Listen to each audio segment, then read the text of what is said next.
자, 이번에는 토론 두 번째 시간을 갖도록 하겠어요. 지난 토론 때는 1장부터 4장까지 했죠. 이번 토론에는 이제 5장부터 8장까지 한번 토론을 해보도록 합시다. 여기 포함되는 내용은 무기사거리라든지 추진체계, 그리고 감시정찰, 또한 탄도설계, 어떻게 보면 실질적인 그 정밀유도 무기체계의 핵심적인 상황이 들어가 있는 내용이기 때문에 좀 구체성이 있으면서도 좀 어려운 내용이 포함될 것 같아. 자, 그럼 먼저 5장에서 무기사거리였는데 전장에서 적절한 무기를 준비를 해야 된다. 그때 내가 설명을 했어요. 왜 그런지 정현이가 한번 얘기를 해볼까? 네, 전장에서 적절한 무기를 정확하게 준비를 해야 되는 게 중요한 이유는 먼저 당연하게도 무기의 성능이 부족할 경우에는 임무 완수가 제한이 될 수밖에 없을 것이고, 또 그렇다고 무조건 성능이 좋다고 좋은 것도 아닌 것이, 성능이 만약에 필요 이상으로 좋을 경우에는 그건 그거대로 낭비적인 요소가 되기 때문에 적절한 무기를 정확하게 준비하는 것이 중요하다고 알고 있습니다. 그렇지. 내가 첫 시간에도 얘기를 했지만 첨단 무기는 세 가지 요건이 있어야 된다고 했지. 더 멀리 나가야 되고, 더 정확해야 되고, 더 폭발력이 세야 된다고 했잖아요. 그 중에 우리가 첫 번째 지금 다룬 게 무기사거리인데, 당연히 멀리 나가면 좋겠지만, 멀리 나가도 또 명중이 안 되면 안 되잖아. 그렇지? 그리고 또 멀리 쐈다 그래서 뭐 치명타를 안 주면 아무런 소용이 없는 무기가 되겠지. 그래서 당연히 그 전장에서 어떤 무기를 사용하고자 할 때는 그 거리를 우선적으로 고려하는 것이 당연하다고 이렇게 생각되는 거예요. 자, 그런데 이제 그 사거리에는 여러 가지 종류가 또 있다고 그랬어요. 최소 사거리라든지 최대 사거리, 유효 사거리, 이런 여러 가지 개념이 있는데, 내가 그 수업을 하면서 최소 사거리에 대해서 좀 많이 강조를 했던 것 같아.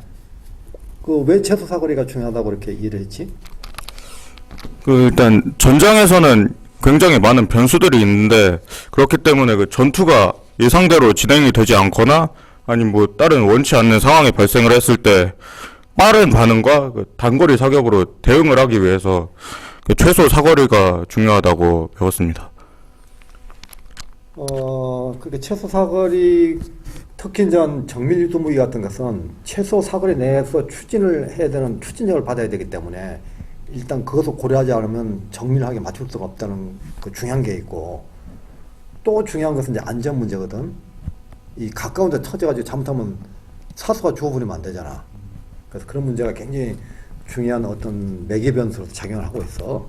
그래서 여러분이 그런 내용을 좀 잘 알아두고, 그 다음 6장에서는 추진체계에 대해서 우리가 했어요. 그래서 추진체계에서 지금은 뭐 여러 가지 내연기관, 휘발유를 쓴다든지 경유를 써서 내연기관을 사용하지만 무기측에서는 제트 엔진을 굉장히 다방면을 쓰고 있다고 얘기를 했지. 자, 그러면 이 제트 엔진에 대해서 내가 설명을 했고, 일부 또 제트 엔진에도 여러 가지 종류가 있다고 해서 그 제트 엔진은 어떻게 이해하고 있고, 그 중에 터보 샤프트 엔진은 또 어떻게 이해했는지 한번 수민이가 한번 대답해볼까? 예. 일단 제트 엔진이라는 거는 보통 항공기에 많이 장착이 되는데, 앞에 팬이 달려 있고, 그리고 커다란 통 안에 팬이 달려 있는 형태로 생각을 하시면 되겠습니다.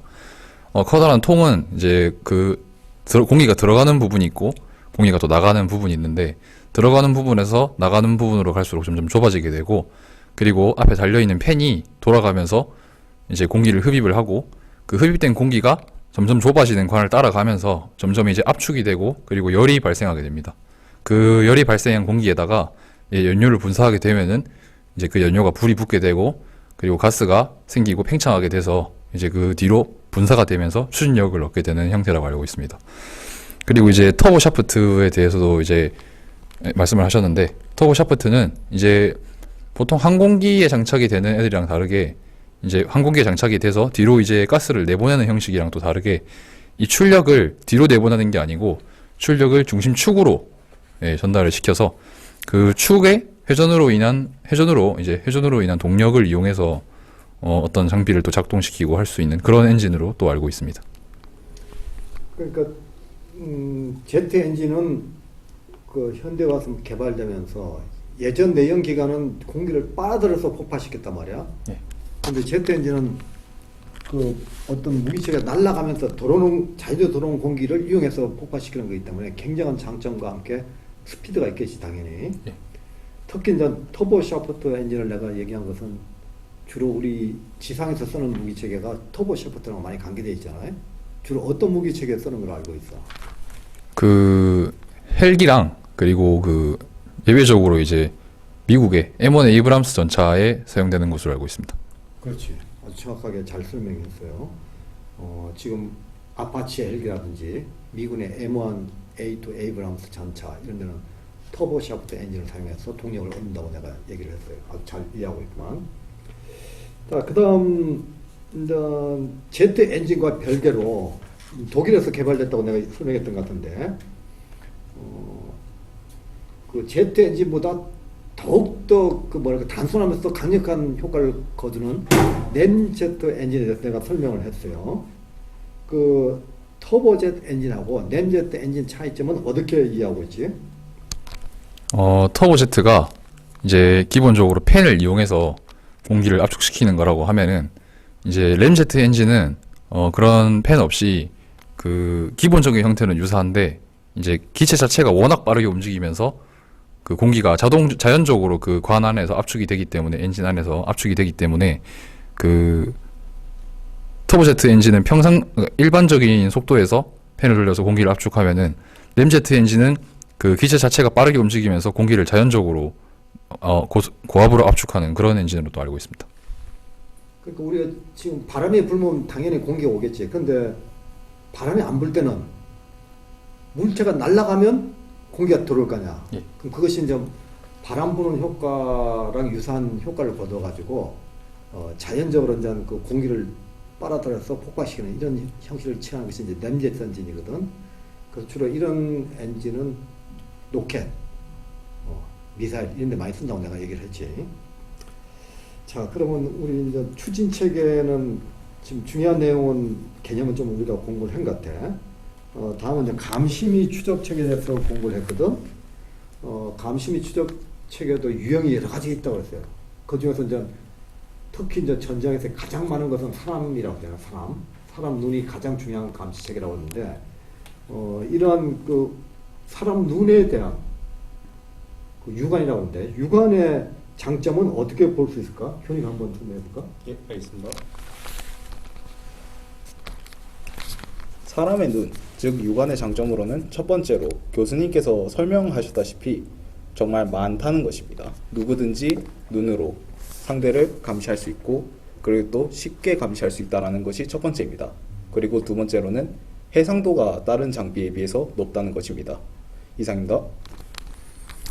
그러니까 뭐 사람 눈이 제일 많으니까 제일 많이 찾는 게. 그리고 참 그 사람 눈이라는 게 굉장히 대단한 것 같아. 여러 가지 색깔, 진동 이런 것을 가장 빠르면서 정확하게 캐치할 수 있는 것이 사람 눈이기 때문에 굉장히 그런 면에서 장점이 있다고 그랬어요. 그러면 추가적으로 감시 장비 성능에 대해서 좀 이해하고 있는 게 있는가? 한번 대답을 해봐.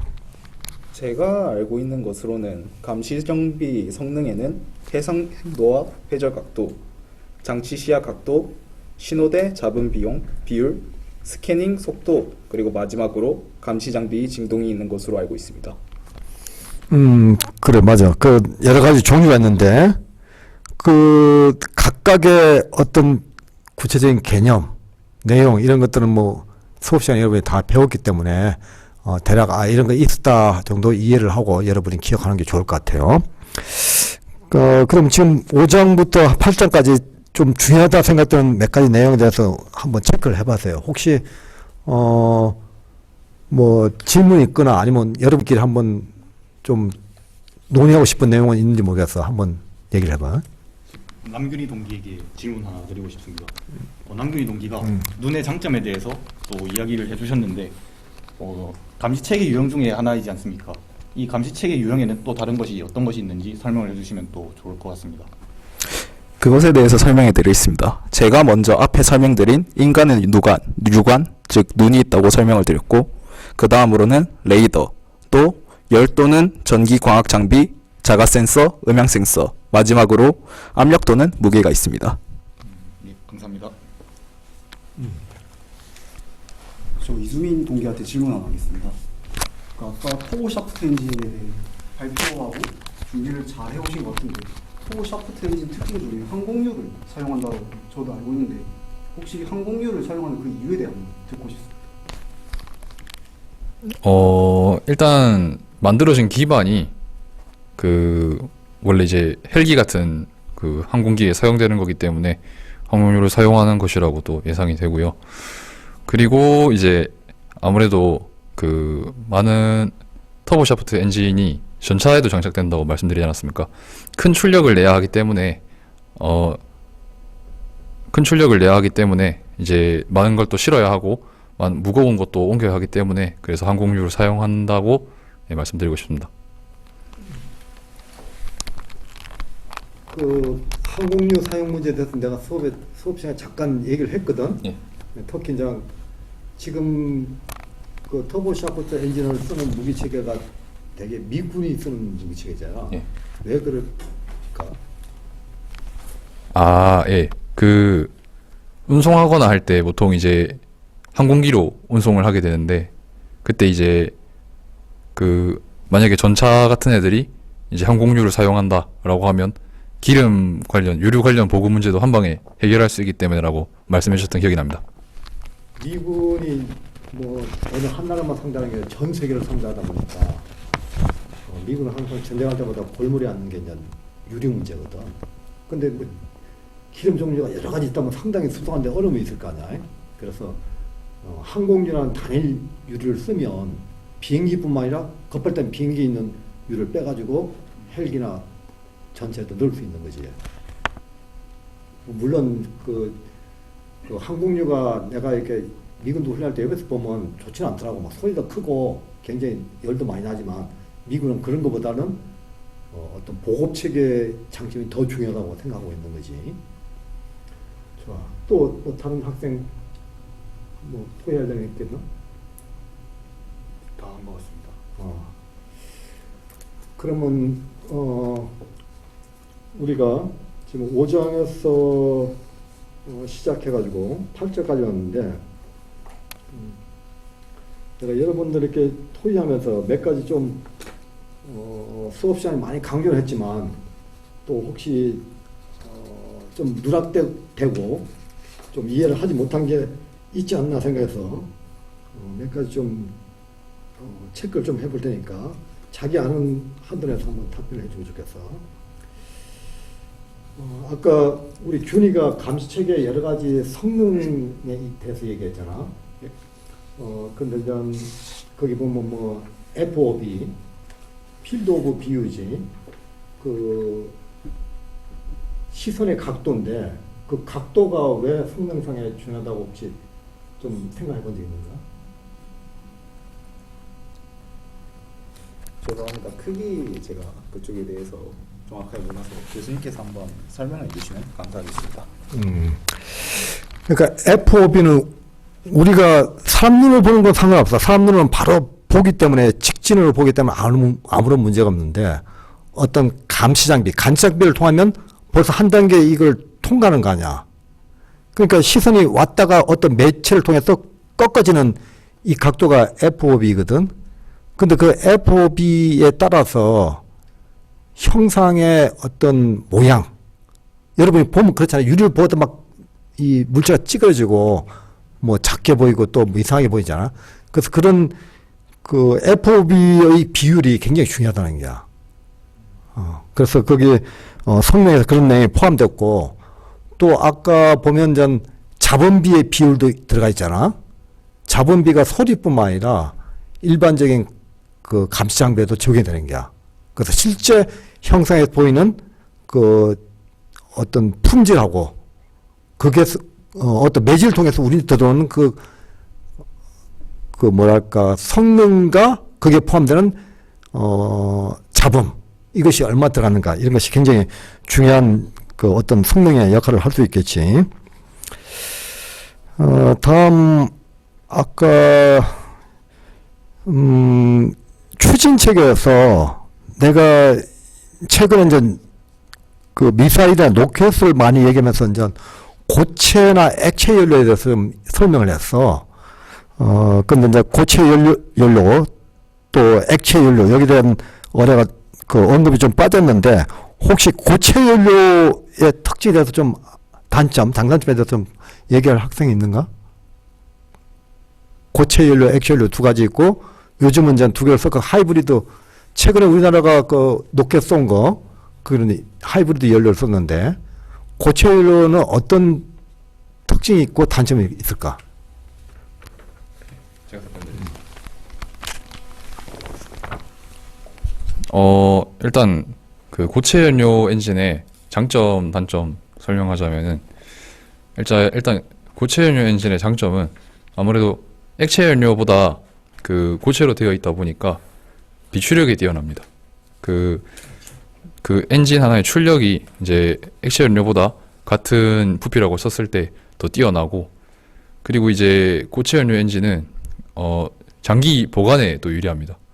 액체 형태가 아니라서 그 가만히 그대로 있는 고체 형태이기 때문에 그 유지 비용도 비교적 적게 들어가고, 그리고 보관도 조금 더 오래 할 수 있는 것으로 알고 있습니다.